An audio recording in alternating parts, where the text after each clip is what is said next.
जय हिंद एवरीवन। आप सभी का प्रताप क्लासेस में एक बार फिर से बहुत बहुत स्वागत है। आज के इस वीडियो में हम 9th क्लास के इंग्लिश बुक मोमेंट के first chapter the lost child by Mulk Raj आनंद को पढ़ेंगे। इस वीडियो में हम इस चैप्टर का डिटेल हिंदी एक्सप्लेनेशन समझेंगे। So without wasting the time let's study. A child goes to a fair with his parents. He is happy and excited and wants the sweets and toys displayed there. एक बच्चा जो अपने माता पिता के साथ मेला जाता है, वह खुश है, बहुत उत्सुक है और मेला जाते वक्त जो मिठाइयाँ, जो खिलौने उसे दिखाई पड़ते हैं उसे वो लेना चाहता है। But his parents don't buy them for him, लेकिन उसके माता पिता उसे खरीद कर नहीं देते हैं।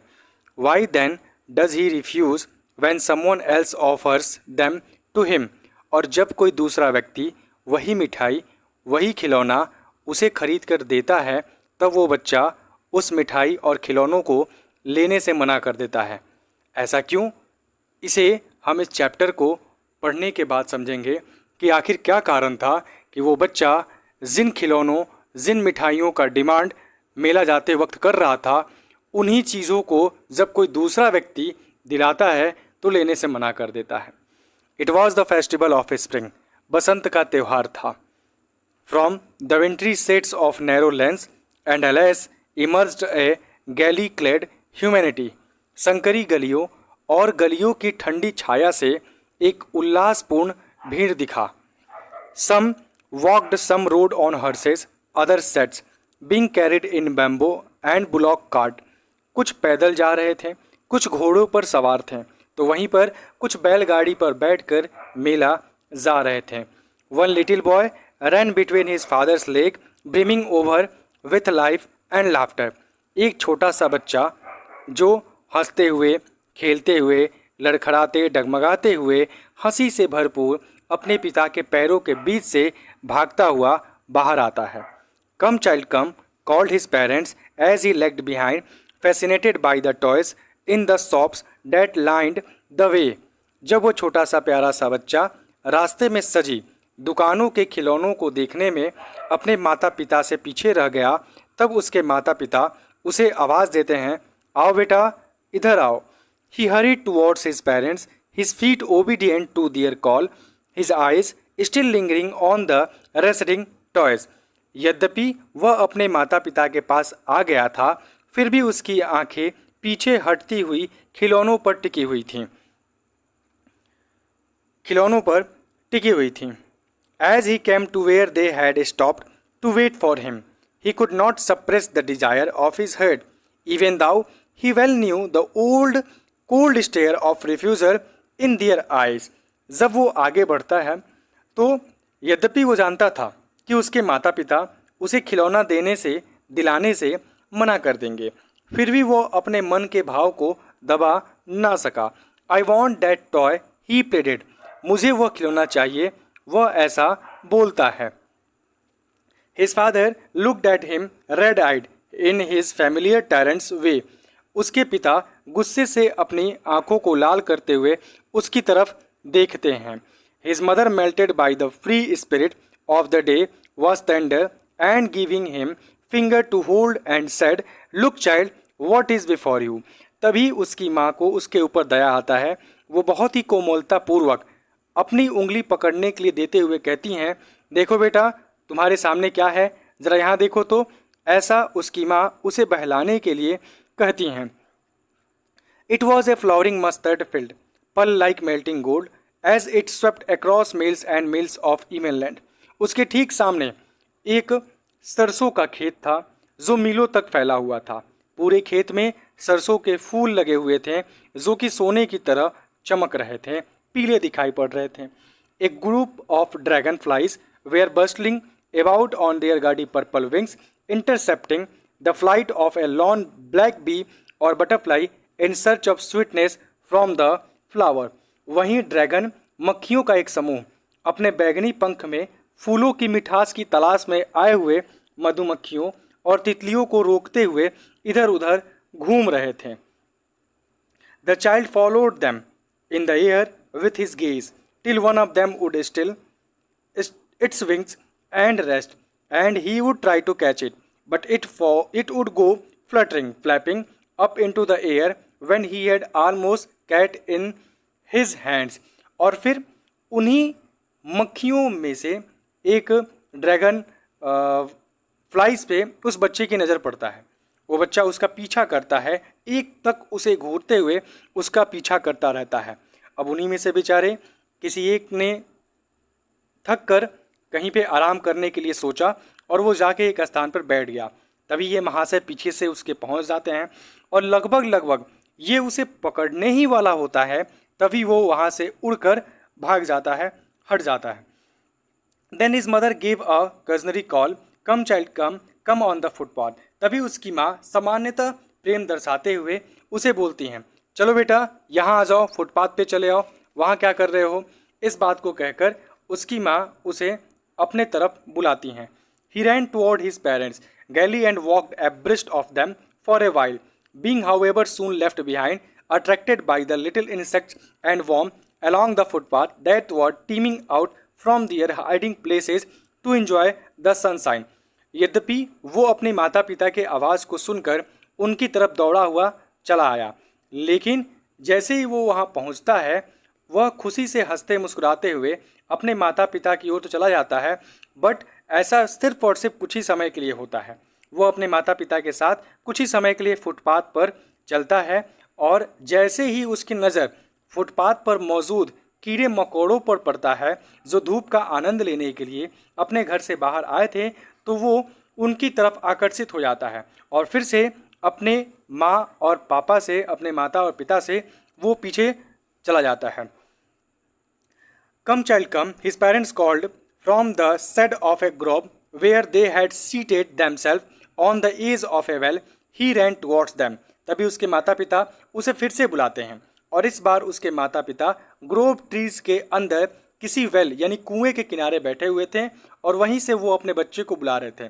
ग्रोव ट्री का मतलब कि एक ग्रुप ऑफ ट्रीज होता है, ये राउंड होता है और इसके नीचे छाया में उसके माता पिता बैठे हुए थे और उसे बुलाते हैं। तभी जब ये बच्चा a shower of young flowers fell upon the child as he entered the grove and forgetting his parents he began to gather the running petals in his hands.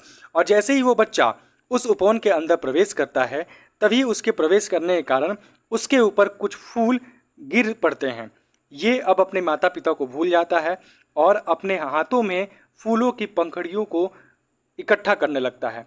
But लो, लेकिन लो, अब क्या हुआ भाई?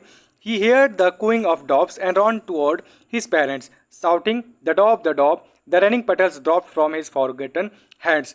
कहा जाता है ना कि बचपन में किसे क्या पता होता है।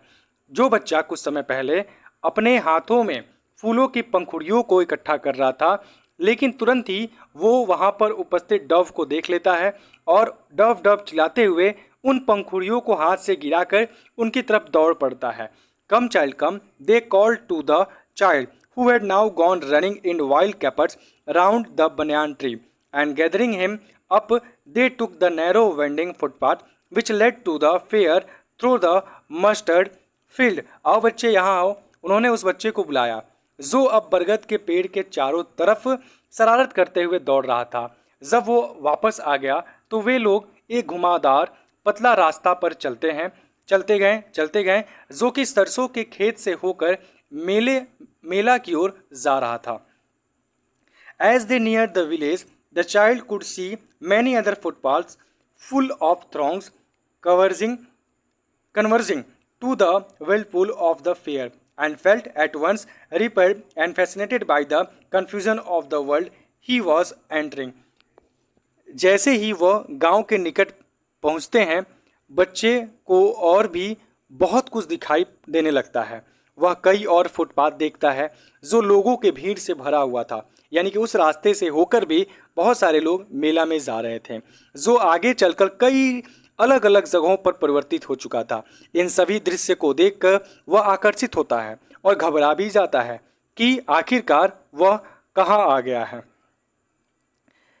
A sweet meat seller hawked gulab jamun, rasgulla, barfi, jalebi at the corner of the entrance, and a crowd pressed round his counter at the foot of an architecture of many colored sweets decorated with leaves of silver and gold. जैसे ही वो मेला में प्रवेश करते हैं तभी एक corner में उसे एक स्वीट शॉप दिखाई देता है जहाँ पे स्वीट मीट जो सेलर था वो चिल्लाते हुए अपने मिठाइयों को बेच रहा था। गुलाब जामुन ले लो, रसगुल्ला ले लो, बर्फ़ी ले लो, जलेबी ले लो, और उसका दुकान जो कि मिठाइयों से सजा हुआ था और मिठाइयों पे लगे हुए जो सिल्वर और गोल्ड सरफेस से उस स्वीट्स को डेकोरेट किया जाता है उन्हीं सभी मिठाइयों से उसके पूरे दुकान को सजाया गया था और बहुत सारे लोग उसके दुकान के आसपास इकट्ठा हुए थे मिठाई को खरीदने के लिए। The child stared open eyed and his mouth watered for the burfi that was his favourite sweet. और जैसे ही ये बच्चा उस दुकान को देखता है और उस दुकान में उपस्थित मिठाइयों पर उसकी नज़र पड़ती है तभी बर्फ़ी उसका बहुत ही पसंदीदा मिठाई था और बर्फ़ी को देखते ही इसके मुंह में पानी आ जाता है। आई want that barfi he slowly murmured. वो धीरे से बुदबुदाता है कि मुझे वो बर्फ़ी चाहिए। But he half knew as he begged that his plea would not be heeded because his parents would say he was greedy. So without waiting for answer, he moved on. लेकिन वो बिना उत्तर की प्रतीक्षा किए क्योंकि वो जानता था कि जब वो अपने माता पिता को कहेगा कि मुझे ये बर्फ़ी दिला दो तो उसके माता पिता कहेंगे कि ये तुम्हारे लिए नहीं है, तुम कितने लालची हो, और इस प्रकार की समस्याएं बताएंगे जिसे वो सुनना पसंद नहीं करता था। इसीलिए बिना किसी परमिशन के, बिना किसी रिप्लाई के वो वहाँ से आगे बढ़ जाता है। A flower seller hawked a garland of gulmohar, a garland of gulmohar. The child seem irresistibly drawn. अब क्या होता है, जब वो आगे बढ़ता है तो वो देखता है कि एक फूल विक्रेता गुलमोहर का माला बेच रहा था। ठीक है। He went toward the basket where the flowers lay heaped and half मर्वर्ड। वो आगे बढ़ता है और जब वो आगे बढ़ता है तो बच्चा उसके तरफ आकर्षित हो जाता है। वह उसके टोकरी के पास गया और बुदबुदाया कि मुझे एक माला चाहिए। I want that garland. But he well knew his parents would refuse to buy him those flower because they would say that they were cheap. So without waiting for an answer he moved. और जैसे ही वो इस बात को कहता है कि मुझे ये माला चाहिए, लेकिन इसके कहने के बाद उसके मन में ख्याल आता है और वो जानता भी था कि उसके माता पिता उसे वह माला खरीद कर नहीं देंगे और ये कहेंगे कि वह सस्ता है। ऐसा सोचकर वो बिना उत्तर की प्रतीक्षा किए आगे बढ़ जाता है। A man stood holding a pole with yellow, red, green and purple balloons flying from it. तभी जब वो आगे बढ़ता है तो उसकी नज़र एक व्यक्ति पे पड़ती है जो कि एक लंबे से खंबे के साथ खड़ा था और उस खंबे पे बहुत सारे रंग बिरंगे गुब्बारे जिनमें लाल, हरा, पर्पल, अलग अलग प्रकार के रंग बिरंगे बलून्स फहर रहे थे, लहरा रहे थे। The child was simply carried away by the rainbow glory of their silken colour and he was filled with an overwhelming desire to possess them all. और जैसे ही उस खंबे पर लगे रंग बिरंगे गुब्बारों से वह खंबा इंद्रधनुष की तरह दिख रहा था जिसे पाने के लिए उसका मन जबरदस्त इच्छा से भर गया। लेकिन उसे अच्छी तरह पता था, अब क्या पता था, आगे देखो। But he well knew that his parents would never buy him the balloons because they would say he was too old to play with such toy, so he walked on father. यानी कि जब वो garland flowers shop से जब वो आगे बढ़ता है तो उसकी नज़र एक आदमी पर पड़ता है। वह एक खंबा पकड़कर खड़ा हुआ था जिसके खंबे पर से पीले, लाल, हरे, बैगनी और रंग बिरंगे गुब्बारे उड़ रहे थे। उस खंबे पर लगे रंग बिरंगे गुब्बारों से वह खंबा इंद्रधनुष की तरह चमक रहा था जिसे पाने के लिए उसके मन में ज़बरदस्त इच्छा तो जगती है, लेकिन उसे यह बात अच्छी तरीके से पता था कि उसके माता पिता उसके लिए यह गुब्बारा नहीं खरीदेंगे और यह कहेंगे कि उसकी उम्र गुब्बारों से खेलने के लिए नहीं है। ऐसा सोचकर वो आगे बढ़ जाता है, ठीक है। अब आगे आते हैं। A snake charmer stood playing a flute to a snake which coiled itself in a basket, its head raised in a graceful bend like the neck of the of a swan, while the music stole into its invisible ears like the gentle rippling of an invisible waterfall.